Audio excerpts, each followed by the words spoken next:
नमस्कार दोस्तों, स्वागत है आप लोगों का एक बार फिर से आपके अपने सबसे प्रिय चैनल इस्माइल फैमिली पर। दोस्तों, आज की इस वीडियो में मैं आपसे बात करने वाला हूं तुलसी विवाह के बारे में। सनातन धर्म में तुलसी विवाह करने का बहुत अधिक महत्व माना गया है।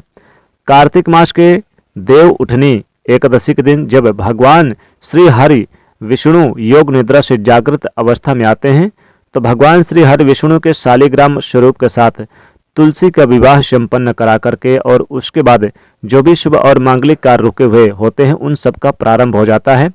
क्योंकि आषाढ़ मास की देवशनी एकादशी से और देव उठनी एकादशी जो कि कार्तिक मास के शुक्ल पक्ष में आती है वह 4 महीने तक सनातन धर्म में किसी भी प्रकार के शुभ और मांगलिक कार्य नहीं किए जाते। मतलब विवाह या फिर मुंडन, जनेऊ, गृह प्रवेश, कोई भी शुभ और मांगलिक कार्य चतुर्मास में नहीं किया जाता। तो भगवान श्री हरि विष्णु जागृत अवस्था में आते हैं तो उनका विवाह कराया जाता है। शालिग्राम का तुलसी के साथ और इसी के साथ सभी मांगलिक कार्यों का प्रारंभ हो जाता है।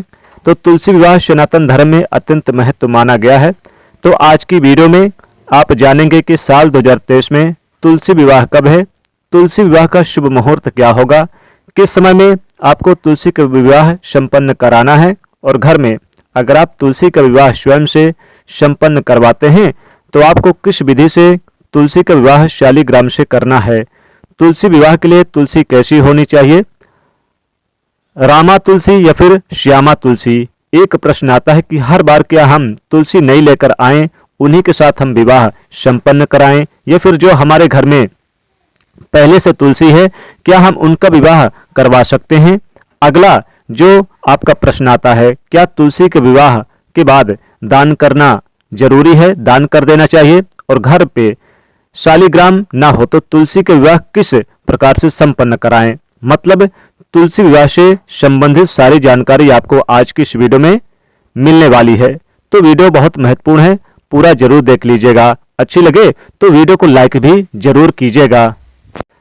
अब बात करें तुलसी विवाह के बारे में तो देखिए, तुलसी का विवाह किया जाता है कार्तिक मास के शुक्ल पक्षी एकादशी के दिन। एकादशी की संध्या काल में तुलसी का विवाह भगवान श्री हरि विष्णु जी के शालिग्राम स्वरूप के साथ किया जाता है, लेकिन कई स्थानों पर द्वादशी के दिन भी तुलसी विवाह संपन्न कराया जाता है। और शास्त्र में इस प्रकार का वर्णन भी आता है कि अगर आप एकादशी के दिन किसी भी कारणवश तुलसी विवाह नहीं करवा पाते तो ऐसे में कार्तिक मास की द्वादशी से कार्तिक मास की पूर्णिमा तक आप किसी भी दिन तुलसी विवाह संपन्न करवा सकते हैं। मतलब ये जो 5 दिन होते हैं एकादशी से लेकर पूर्णिमा तक, इन दिनों में किसी भी दिन आप तुलसी विवाह संपन्न करवा सकते हैं। नियम के अनुसार जब भगवान विष्णु जागृत अवस्था में आते हैं तो सबसे पहली पुकार वो तुलसी की ही सुनते हैं। और इसलिए शास्त्रों में कहा गया कि एकादशी की संध्या काल में, देव उठनी एकादशी की संध्या काल के समय में तुलसी और शालिग्राम का विवाह होना चाहिए। तो आपको एकादशी से लेकर पूर्णिमा तक किसी भी दिन आप कर सकते हैं, लेकिन कोशिश कीजिए कि आपको देव उठनी एकादशी के दिन ही आप संपन्न कराएं तुलसी विवाह। दोस्तों, इस बार एकादशी तिथि कब प्रारंभ हो रही है, कब समाप्त हो रही है। कार्तिक मास के शुक्ल पक्षी एकादशी देव उठनी एकादशी का प्रारंभ होगा 22 नवंबर 2023 को रात्रि में 11:04 पे और समाप्ति हो रही है 23 नवंबर को रात्रि में 9:02 पर। तो सूर्य उदय कालीन तिथि में ही एकादशी मनाई जाती है। तो एकादशी का व्रत 23 नवंबर को ही रखें और इसी दिन संध्या काल में एकादशी के दिन यानी कि देव उठनी एकादशी के दिन तुलसी और शालिग्राम का विवाह करना चाहिए। अब बात करें तुलसी विवाह के शुभ मुहूर्त के बारे में तो देखिए, संध्या काल में प्रदोष काल के समय तुलसी का विवाह एकादशी के दिन या फिर द्वादशी के दिन संपन्न करना चाहिए। तो प्रदोष काल का समय क्या होता है, सूर्यास्त होने से 1 घंटे पहले और 1.5 घंटे बाद का जो समय होता है, कुल 2.5 घंटे का समय प्रदोष काल कहलाता है। ऐसे में सूर्यास्त का समय रहेगा 23 नवंबर को शाम को 5:36 पे। तो विवाह का शुभ मुहूर्त रहेगा प्रदोष काल 4:36 से शाम को 7 बजे तक। इसी बीच में आप तुलसी का विवाह संपन्न कर सकते हैं। शुभ मुहूर्त में विवाह की सारी तैयारियां प्रारंभ करके हो जाना चाहिए, तैयार हो जाना चाहिए, यानी कि आपको पहले से ही सारी तैयारियां शुरू कर देनी चाहिए।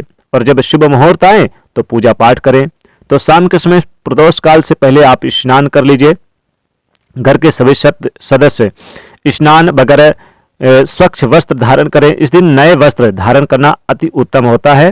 पति पत्नी दोनों बैठकर कन्यादान इसी दिन होना चाहिए और इसी दिन अपने सामर्थ्य के अनुसार ब्राह्मण को दान करें। अगर आप ब्राह्मण से पूजा करवा रहे हैं, तुलसी विवाह करवा रहे हैं, तो ब्राह्मण को दान करें और तुलसी विवाह संपन्न करके तुलसी ब्राह्मण को दान कर दें। तुलसी विवाह करने के बाद अगर आप किसी ब्राह्मण के द्वारा तुलसी विवाह संपन्न करवाते हैं तो कन्यादान के बराबर आपको फल मिलता है। जिनके कन्या नहीं है, जिनकी बेटियां नहीं है, वो कन्यादान का फल प्राप्त करना चाहते हैं तो इसी प्रकार से आपको तुलसी विवाह संपन्न करवाना चाहिए, यानी कि किसी पंडित योग्य ब्राह्मण को बुलाकर उनसे आप पूजा पाठ करा ले। लेकिन सब लोग चूंकि ऐसा नहीं कर पाते हैं, ब्राह्मण को नहीं बुला पाते और पूजा पाठ नहीं कर पाते, तो ऐसे में आप अपने घर पर आप स्वयं तुलसी के विवाह संपन्न करवा सकते हैं। परिवार के सभी सदस्य इकट्ठा होकर तुलसी की परिक्रमा करें। फेरों की सारी तैयारियां करके उसी प्रकार से की जाती है जैसे कि जिस स्थान पर आपको तुलसी का विवाह संपन्न करना है उस स्थान को अच्छे से साफ कीजिएगा, अच्छे से सजा लीजिएगा। उसके बाद उस स्थान पर मंडप बनाकर 2 चौकी विराजित कर लीजिए। चौकी पर आपको लाल और पीले रंग का वस्त्र बिछाना है। उसी पर आपको एक तुलसी का यानी कि तुलसी का पौधा विराजित करना है। दूसरी चौकी पर शालिग्राम विराजित करेंगे। फिर वहीं बैठकर तुलसी की विधि विधान से पूजा होगी। हल्दी की एक रस्म होती है, पहले हल्दी चढ़ाई जाती है, फिर मेहंदी लगाई जाती है, श्रृंगार अर्पित किया जाता है। सारी वस्तु जो भी श्रृंगार की वस्तुएं हैं सभी अर्पित कर दे। फिर विधि विधान से तुलसी और शालिग्राम भगवान का विवाह किया जाता है। तुलसी विवाह के दिन तुलसी को सिंदूर अर्पित किया जाता है, लाल चुनरी अर्पित की जाती है, यज्ञोपवीत भगवान शालिग्राम को अर्पित किया जाता है, पीले वस्त्र भगवान शालिग्राम को अर्पित किए जाते हैं। मतलब दूल्हा और दुल्हन के रूप में शालिग्राम और तुलसी का विवाह संपन्न करके और मंगल गीत गाए जाते हैं। इसका बहुत अधिक पुण्य फल प्राप्त होता है। ऐसा कहा जाता है कि तुलसी का विवाह जो भी करवाता है उसकी समस्त मनोकामनाएं माँ तुलसी और शालिग्राम की कृपा से पूर्ण होती है।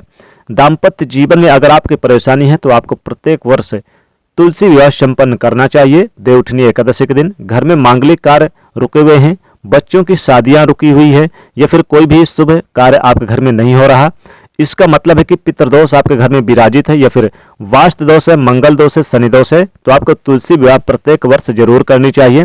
अगर आपको संतान की प्राप्ति नहीं हो रही है, संतान प्राप्ति में बहुत अधिक बाधाएं आ रही है, तो पति पत्नी दोनों मिलकर और किसी ब्राह्मण के द्वारा से तुलसी विवाह संपन्न करवाइए। ब्राह्मण को दान दक्षिणा दीजिए और वस्त्र इत्यादि देकर विधि विधान से तुलसी और शालिग्राम का विवाह करके तुलसी उनको दान कर दीजिए।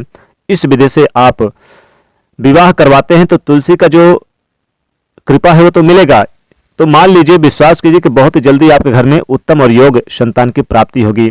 जिन कन्याओं की शादी में बहुत अधिक देरी हो रही है, विलंब हो रहा है, बहुत परेशानी आ रही है, योग्य रिश्ते बर नहीं मिल रहे, तो उन्हें तुलसी और शालिग्राम के विवाह में शामिल होना चाहिए।